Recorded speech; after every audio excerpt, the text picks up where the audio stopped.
ओम शांति। आज 7 जनवरी 2026। आज के श्री महावाक्यों में हमारे परमपिता परमात्मा शिव कहते हैं, मीठे बच्चे, कभी भी अपने हाथ में लौ नहीं उठाओ।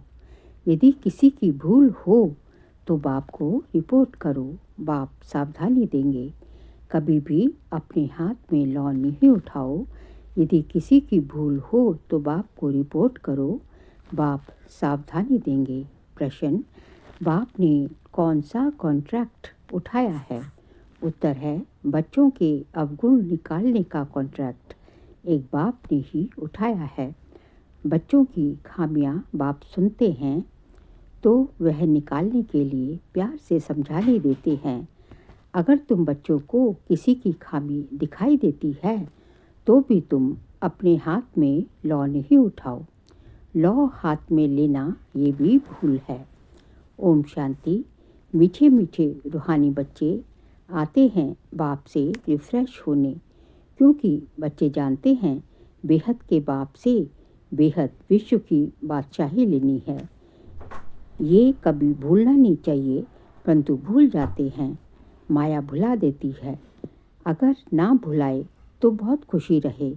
बाप समझाते हैं, बच्चों, इस बैच को घड़ी घड़ी देखते रहो, चित्रों को भी देखते रहो, घूमते फिरते बैच को देखते रहो तो पता पड़े बाप द्वारा बाप की याद से हम ये बन रहे हैं। देवी गुण भी धारण करने हैं। यही समय है नॉलेज मिलने का। बाप कहते हैं, मीठे मीठे बच्चों, रात दिन मीठे मीठे कहते रहते हैं। बच्चे नहीं कह सकते मीठे मीठे बाबा। कहना तो दोनों को चाहिए, दोनों ही मीठे हैं ना, बेहद के बाप दादा। परंतु कई देह अभिमानी सिर्फ बाबा को मीठा मीठा कहते हैं। कई बच्चे तो गुस्से में आकर फिर कभी बाप दादा को भी कुछ कह देते हैं। कभी बाप को कहा तो दादा को भी कहा, बात एक ही हो जाती है। कभी ब्राह्मणी पर कभी आपस में नाराज हो पड़ते हैं तो बेहद का बाप बैठ बच्चों को शिक्षा देते हैं। गांव-गांव में बच्चे तो बहुत हैं, सबको लिखते रहते हैं। तुम्हारी रिपोर्ट आती है, तुम गुस्सा करते हो। बेहद का बाप इसको देह अभिमान कहेंगे। बाप सबको कहते हैं, बच्चों देही अभिमानी बनो, बच्चों देही अभिमानी भव। सब बच्चे नीचे ऊपर होते रहते हैं। इसमें भी माया जिसको समर्थ पहलवान देखती है उनसे ही लड़ाई करती है। महावीर हनुमान के लिए दिखाया है कि उनको भी हिलाने की कोशिश की। इस समय ही सबकी परीक्षा लेती है। माया से हार जीत सबकी होती रहती है। लड़ाई में स्मृति विस्मृति सब होता है। जो जितना स्मृति में रहते हैं, निरंतर बाप को याद करने की कोशिश करते हैं, वह बच्चा अच्छा पद पा सकते हैं। बाप आए ही हैं बच्चों को पढ़ाने, सो तो पढ़ाते रहते हैं। श्रीमत पर चलते रहना है। श्रीमत पर चलने से ही श्रेष्ठ बनेंगे। इसमें कोई से बिगड़ने की बात ही नहीं। बिगड़ना माना क्रोध करना, भूल आदि करते हैं तो बाबा के पास रिपोर्ट करनी है। खुद किसको नहीं कहना चाहिए। फिर जैसे कि लॉ हाथ में ले लिया, गवर्नमेंट लॉ हाथ में उठाने नहीं देती। कोई ने घुसा मारा तो उनको घुसा नहीं मारेंगे, रिपोर्ट करेंगे, फिर उनका केस होगा। यहाँ भी बच्चों को कभी सामने कुछ नहीं कहना चाहिए। बाबा को बोलो, सबको सावधानी देने वाला एक बाबा है। बाबा युक्ति बहुत मीठी बताएंगे, मीठीपन से शिक्षा देंगे। देह अभिमानी बनने से अपना ही पद कम कर देते हैं। घाटा क्यों डालना चाहिए? जितना हो सके बाबा को बहुत प्यार से याद करते रहो। बेहद के बाप को बहुत प्यार से याद करो। जो बाप विश्व की बादशाही देते हैं, सिर्फ देवी गुण धारण करने हैं। किसकी भी निंदा नहीं करनी है। देवताएं किसकी निंदा करते हैं क्या? कई बच्चे तो निंदा करने के बगैर रहते नहीं। तुम बाप को बोलो तो बाप बहुत प्यार से समझाएंगे, नहीं तो टाइम वेस्ट होता है। निंदा करने से तो बाप को याद करो तो बहुत बहुत फ़ायदा होगा। कोई से भी वाद विवाद ना करना बहुत अच्छा है। तुम बच्चे दिल में समझते हो हम नई दुनिया की बादशाही स्थापन कर रहे हैं। अंदर में कितना फ़ख्र रहना चाहिए। मुख्य है ही याद और देवी गुण। बच्चे चक्र को याद करते ही हैं, वह तो सहज याद पड़ेगा। 84 का चक्र है ना। तुमको सृष्टि के आदि मध्य अंत ड्यूरेशन का पता है। फिर औरों को भी बहुत प्यार से परिचय देना है। बेहद का बाप हमको विश्व का मालिक बना रहे हैं, राजयोग सिखला रहे हैं। विनाश भी सामने खड़ा है भी संगम युग, जबकि नई दुनिया स्थापन होती है और पुरानी दुनिया खलास होती है। बाप बच्चों को सावधान करते रहते हैं, सिमर सिमर सुख पाओ।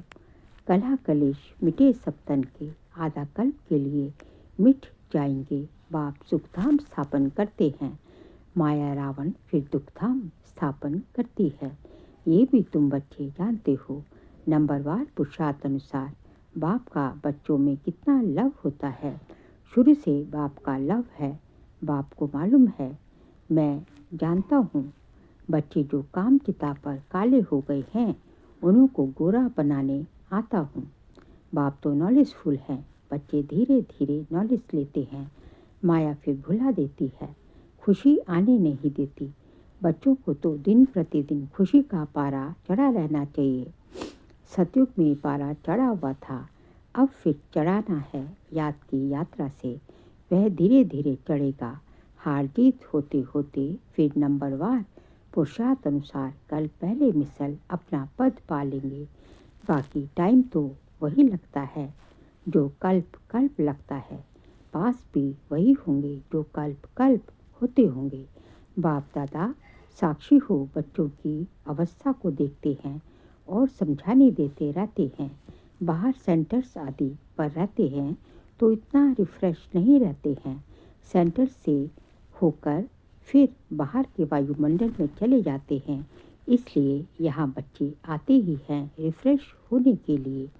बाप लिखते भी हैं, परिवार सहित सबको याद प्यार देना, वह है हद का बाप, ये है बेहद का बाप।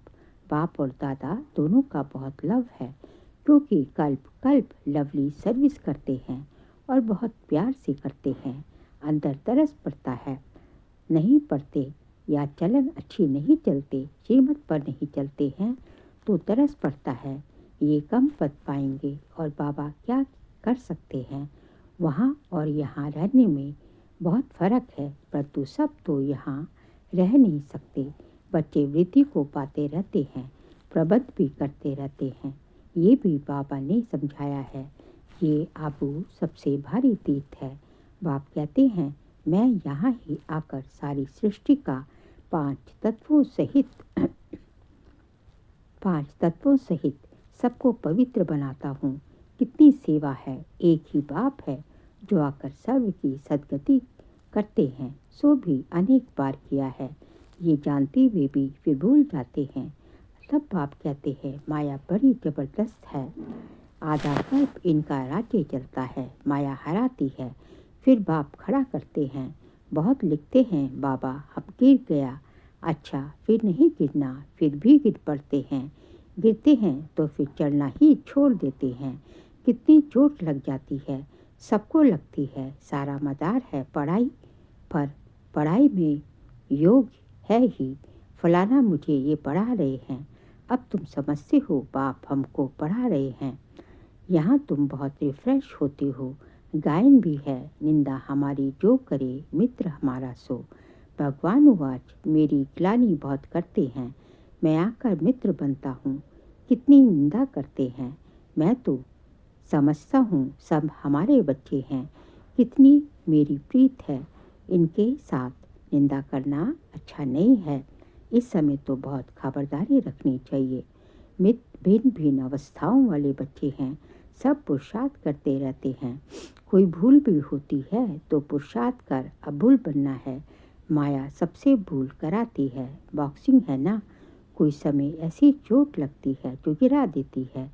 बाप सावधानी देते हैं, बच्चे ऐसे हारने से की कमाई चट हो जाएगी, 5 मंजिल से गिर पड़ते हैं।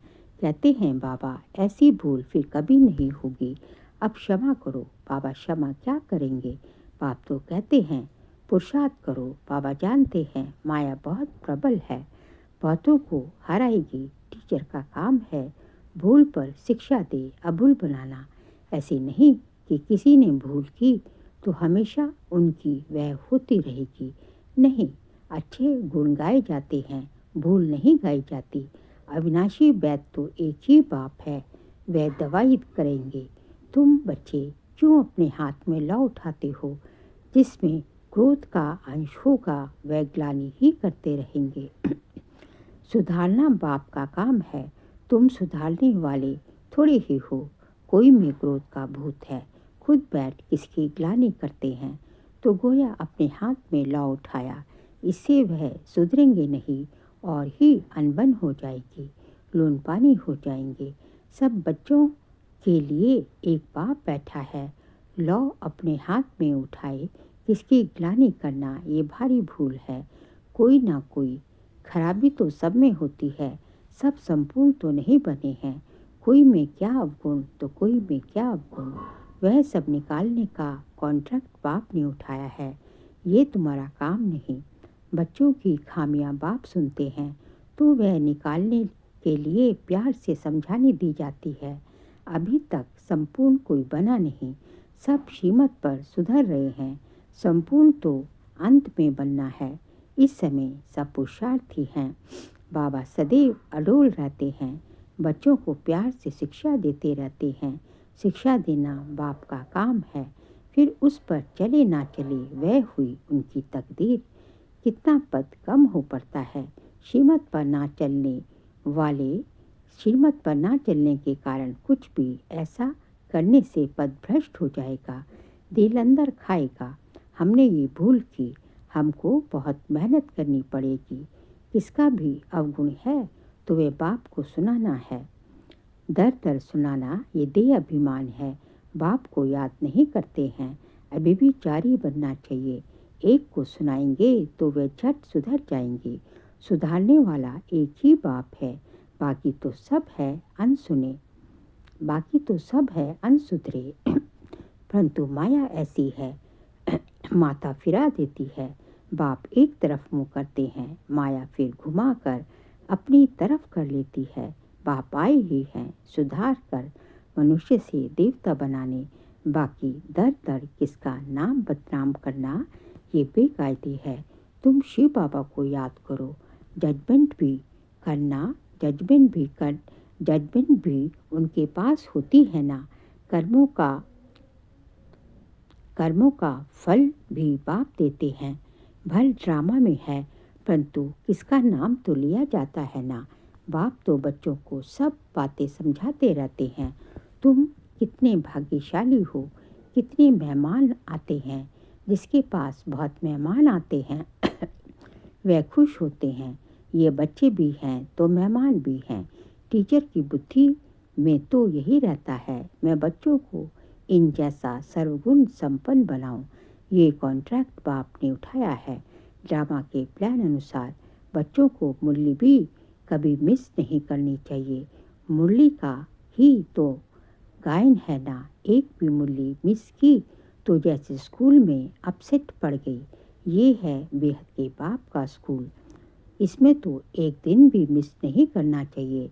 बाप आकर पढ़ाते हैं, दुनिया में किसको मालूम थोड़ी ही है स्वर्ग की स्थापना कैसे होती है, ये भी कोई नहीं जानते हैं। तुम सब कुछ जानते हो। ये पढ़ाई बहुत बहुत अथाह कमाई देती है, ये पढ़ाई बहुत बहुत अथाह कमाई की है। जन्म जन्मांतर के लिए इस पढ़ाई का फल मिलता रहता है। विनाश का सारा ताल्लुक तुम्हारी पढ़ाई से है। तुम्हारी पढ़ाई पूरी होगी और ये लड़ाई शुरू होगी। पढ़ते पढ़ते बाप को याद करते जब मार्क्स पूरी हो जाती है, इम्तिहान हो जाता है, तब लड़ाई लगती है। तुम्हारी पढ़ाई पूरी हुई तो लड़ाई लगेगी। ये नई दुनिया के लिए बिल्कुल नया ज्ञान है। इसलिए मनुष्य बेचारे मुझते हैं। अच्छा, मीठे मीठे सिकिलते बच्चों प्रति माता पिता बाप दादा का याद प्यार और गुड मॉर्निंग। रूहानी बाप की रूहानी बच्चों को नमस्ते। हम रूहानी बच्चों की रूहानी बाप दादा को नमस्ते नमस्ते, गुड मॉर्निंग। शुक्रिया बाबा, शुक्रिया। सार के लिए पॉइंट्स है, किसी के अवगुण देख उसकी निंदा नहीं करनी है, जगह जगह पर उसके अवगुण नहीं सुनाने हैं, अपना मीठापन नहीं छोड़ना है, क्रोध में आकर किसी का सामना नहीं करना है। सेकंड पॉइंट, सबको सुधारने वाला एक बाप है, इसलिए एक बाप को ही सब सुनाना है। अब विचारी बनना है, मुरली कभी भी मिस नहीं करनी है। आज का बाबा का वरदान है, सदा साथीपन की स्मृति और साक्षी स्टेज का अनुभव करने वाले शिवमयी शक्ति स्वरूप कंबाइन भव। सदा साक्षीपन की स्मृति सदा साथीपन की स्मृति और साक्षी स्टेज का अनुभव करने वाले शिवमयी शक्ति स्वरूप कंबाइन भव। जैसे आत्मा और शरीर दोनों का साथ है, जब तक इस सृष्टि पर पार्ट है तब तक अलग नहीं हो सकते, ऐसे ही शिव और शक्ति दोनों का इतना ही गहरा संबंध है। जो सदा शिवमयी शक्ति स्वरूप में स्थित होकर चलते हैं तो उनकी लगन में माया विघ्न डाल नहीं सकती। वह सदा साथीपन का और साक्षी स्टेज का अनुभव करते हैं। ऐसे अनुभव होता है जैसे कोई साकार में साथ हो। स्लोगन है, निर्विघ्न और एक रस स्थिति का अनुभव करने के लिए एकाग्रता का अभ्यास करो। निर्विघ्न और एक रस स्थिति का अनुभव करने के लिए एकाग्रता का अभ्यास करो। बाबा कहते हैं, यदि आपको अपनी स्थिति निर्विघ्न बनानी है और एक रस बनानी है तो उसके लिए सबसे पहले जो सबसे मुख्य बात है वो है आपकी एकाग्रता की शक्ति। जितना आप एकाग्र आपकी कंसंट्रेशन, आपकी बुद्धि की एकाग्रता होती जाए, मन बुद्धि की एकाग्रता होती जाएगी, उतना आपका बाबा की याद आपकी आप बाबा की याद आपकी निरंतर बनती जाएगी और बुद्धि का भटकना बंद होता जाएगा, तो आपकी स्थिति निर्विघ्न और एक रस बनती जाएगी। फिर जनवरी मास का व्यक्ति शारे का सब्जेक्ट है, इस अव्यक्ति मास में बंधन मुक्त रहे, जीवन मुक्त स्थिति का अनुभव करो। आज का पॉइंट है, अपने को वर्तमान समय में टीचर हूँ। अपने को वर्तमान समय मैं टीचर हूँ, मैं स्टूडेंट हूँ, मैं सेवाधारी हूँ। इस समझने के बजाय अमृत वेले से ये अभ्यास करो कि मैं श्रेष्ठ आत्मा ऊपर से आई हूँ। इस पुरानी दुनिया में, पुराने शरीर में सेवा के लिए मैं अवतरित आत्मा हूँ और मैं ऊपर से मैं इस आत्मा इस शरीर में प्रवेश करती हूँ और रोज़ सुबह ये अभ्यास करना है। और मैं श्रेष्ठ आत्मा हूँ, मैं आत्मा हूँ, ये पाठ अभी और पक्का करो। मैं सेवाधारी हूँ, ये पाठ पक्का है, लेकिन मैं आत्मा सेवाधारी हूँ, ये पाठ पक्का कर लो तो जीवन मुक्त बन जाएंगे। बाबा ने बहुत अच्छी बात कही कि ये तो याद रहता है, क्योंकि सेवा तो करते ही रहते हैं ना कि मैं सेवाधारी हूँ, लेकिन ये बात कि मैं आत्मा सेवाधारी हूँ, पहले मैं क्या हूँ, आत्मा हूँ, फिर सेवाधारी हूँ, मैं आत्मा सेवाधारी हूँ, ये पाठ पक्का कर लेंगे तो जीवन मुक्त बनना कठिन नहीं रह जाएगा। अच्छा, ओम